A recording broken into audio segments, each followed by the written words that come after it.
Nagtataka na naman siya pag lumapaubos na naman pera.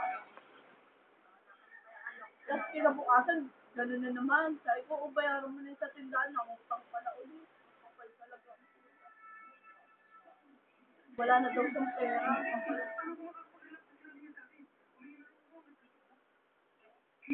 Pero nasaktan ka ba?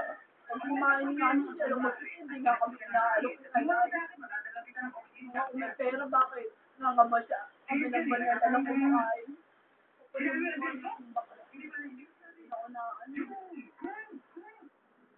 Well, nasa Montalban nga kami. Yung isang araw ko sinawad siya lang may narinig ba siya sa akin? Binayaran ko yun Ganun siya sa akin.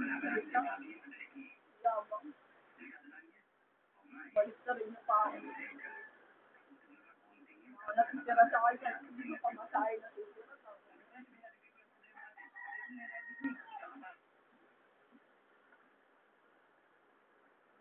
Wala nga siya kapera-pera ko. Pasok ako.